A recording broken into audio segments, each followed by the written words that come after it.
I'm hosting first meetup, and I'm so excited to connect with you. Before I do, there is something that I just learned that was so silly and so valuable at the same time.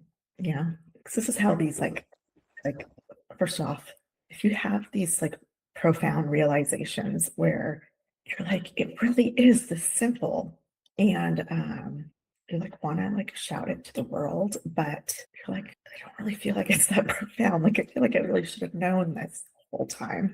I just want you to know that that experience is normal. So like profound is like hard earned, right? Like it's a love with like the root meaning of words right now. So I'm going to tell you what profound means on etymology. So profound is like characterized by intellectual depth, very learned. Okay, so I'm going to tell you my profound aha moment about self-care. And it's going to sound simple because this is like the big difference, right? So when we like profoundly understand something, it sounds simple. It is because it's simple to say, but not simple to do, you know? It's like the whole thing, how do you lose weight? It's like diet and exercise. And it's like, yeah, it's really simple to say. It's not simple to do, you know? And there's a term for this kind of thing. It's like the ease of the explanation versus the ease of the application, right?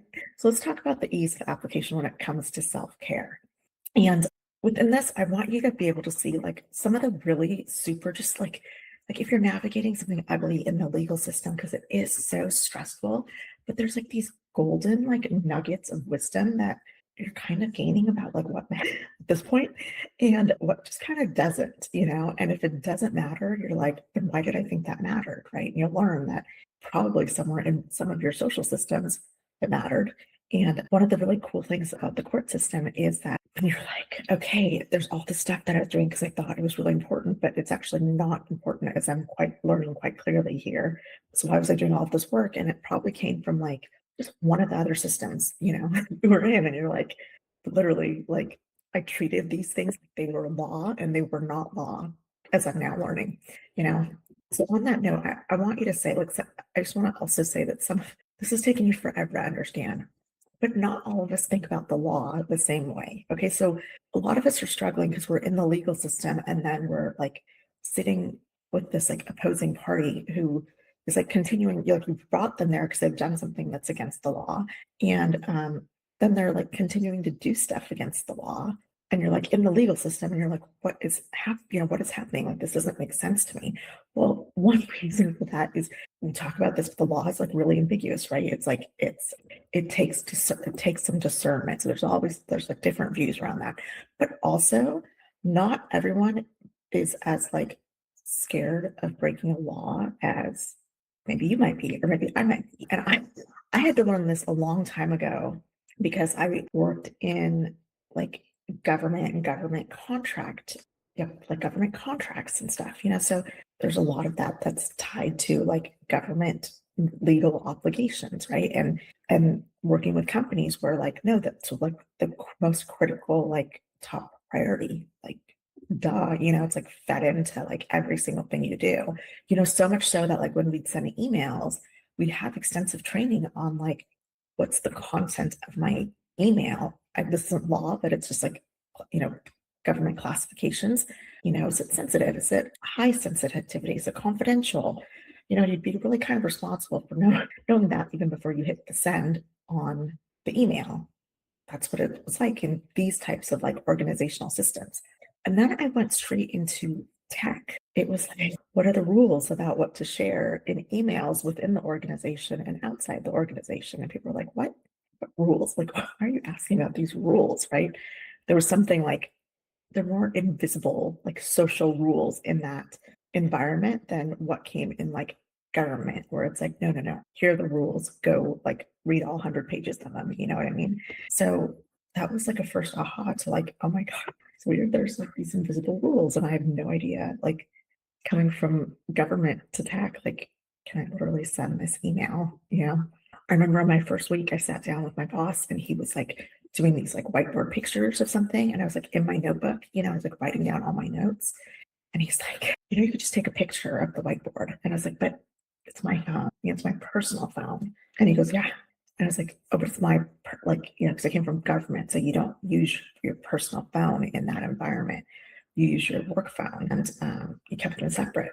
And so it's like, oh, it's like my personal phone to be work stuff, like going into my personal. And he was like, yeah. And I was like, oh, okay. Like, so sometimes we jump across these worlds where the rules are super different. And the way that we think about like risks is also really different. So when I got into tech and I started taking on some roles that had to do more with like compliance or like legal requirements, it was so weird because, you'd go to this team and be like, you have to like prioritize this feature. And they'd be like, why? And you're like, well, because it's a legal requirement. And they're like, and like, tell us more, and you're like, oh, so like that environment, it was like there was no more needed, like enough said, you're like, oh, you actually need more reasons. And it's like, yeah, because in that environment, you look at like the legal risks differently. And it makes sense because you're also a business and you're like trying to get things out. And so you have to evaluate like what is this legal thing coming in and how's it needed? How does it introduce risk? What are the risks? How high are the risks? And then of course we want to get everything done, but you know, time is limited. So yeah, there's a lot of decisions there, but it's just like a different way of how like in that environment, you're just not talking the same. Like when we say it's like a legal requirement, it's not the same. And when you're navigating something in the legal system, you kind of end up having to learn. You're like, oh my gosh, the way that I think about the legal system and the way that this other party thinks about the legal system might be different. Cause like I'm scared. I don't want I don't want to do anything wrong here. I don't know my laws that well. Like I'm aware of that. So I'm just like already walking on eggshells. But anyways, so just a little sense of like where you can get freedom in that is a bit ago, I just did a big meditation and I've been doing a lot of them this past week. And just to try to like really keep my nervous system calm, like moving forward. And I had this moment where I was like gonna sit down for the meditation. And like, how long of a meditation can I afford to do? Like, can I do 30 minute? Can I do 20 minute? It's, like kids are waiting on me. I said I was gonna do this thing. And then like, what else do I have going on? And like, literally, I had this moment where I'm like there's nothing that is this pressing on me that should keep me from being able to do the 30-minute meditation, like quite literally, because coming out of something in the legal system, like now it's just this huge golden nugget where I'm like, there's nothing that pressing, like on my time in the next, whatever, 6 hours, right? If there was, whoever that person is that needs whatever it is from me has or should have like taken me over the legal system if it was that pressing. And I don't know, like someone would be coming to arrest me. So if that's not happening, like I can do the 30-minute meditation. But we treat like everything else around us like it's just like we are like breaking some law if we like let somebody down. And obviously we would gotta use good judgment, but it's just stuff like that where it's just like the big picture becomes so much clearer and you're like, I'm just gonna do the 30-minute meditation. Like chill. So I want you to find those like golden nuggets that you get from like navigating this really difficult advocacy that you're doing for your needs within, whichever system you're working in, but primarily within the legal system, because, the fear can quite high there. And that was the thing that I want to talk about like this profound knowledge that has like just really clicked. So 2 years ago, I had with this shadow. 2 years ago, about yeah, I'd hit one of those like low points where it like really requires like good self-care. And I remember at that time it was like I was doing a lot of like meditation and like keep making my nervous system calm because I was getting these like panic attacks again, which I hadn't gotten for a long time.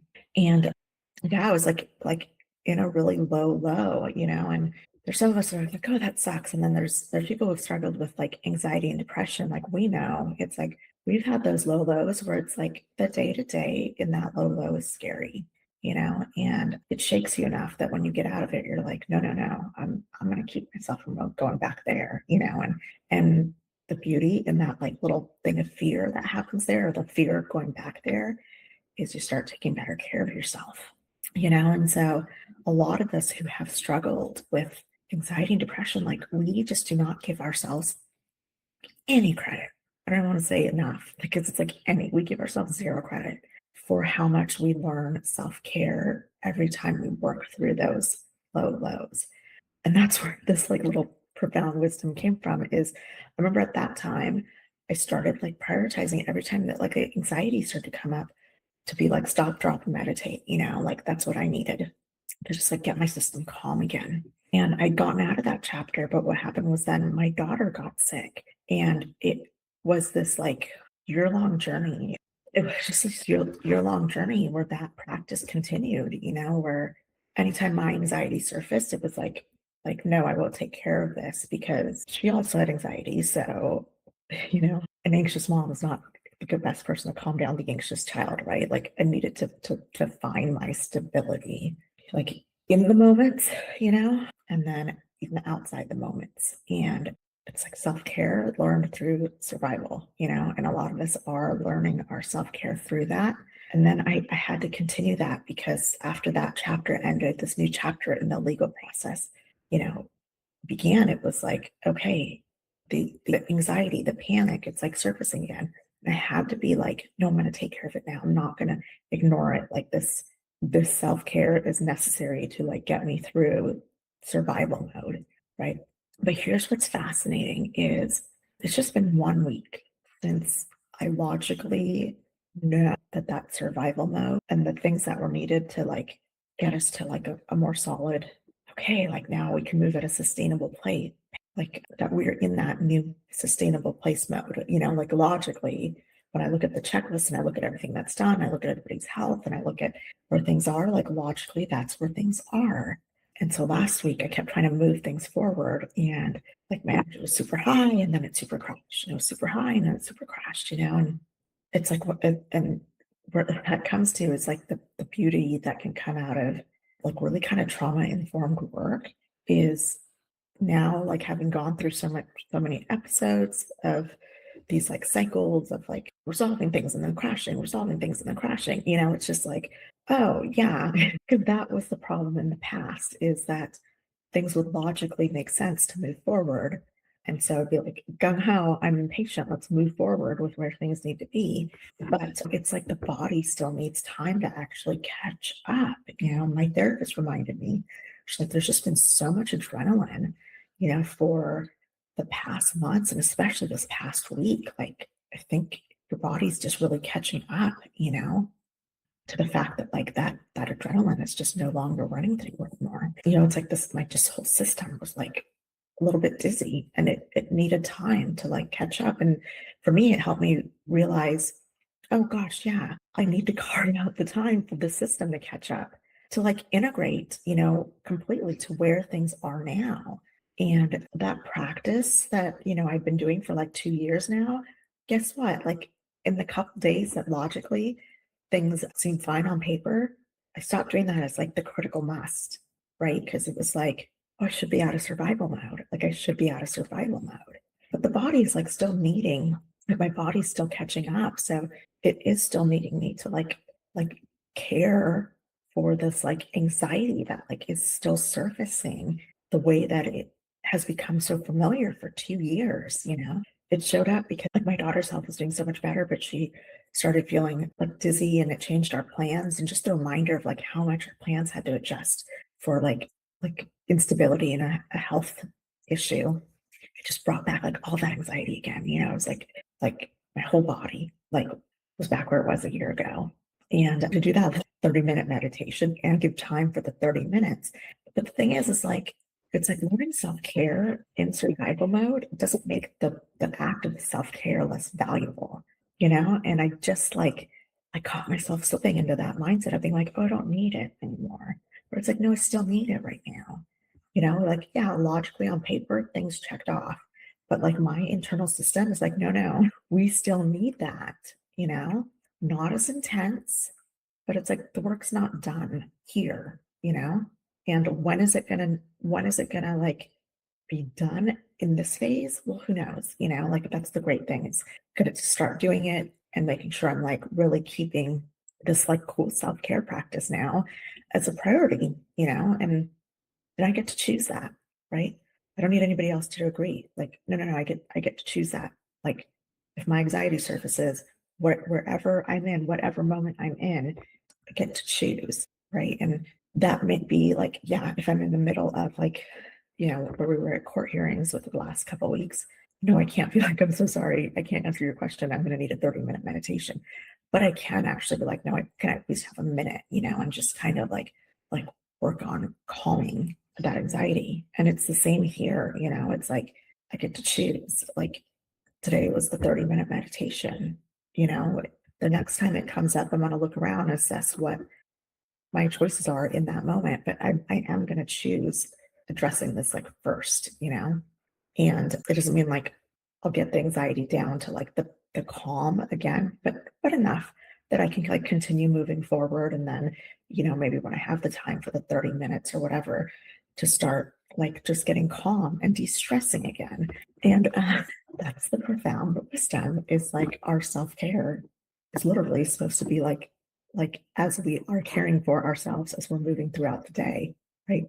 I always thought self-care was like massages and manicures, but that's actually not what self-care means. It's like literally caring also for your emotional self.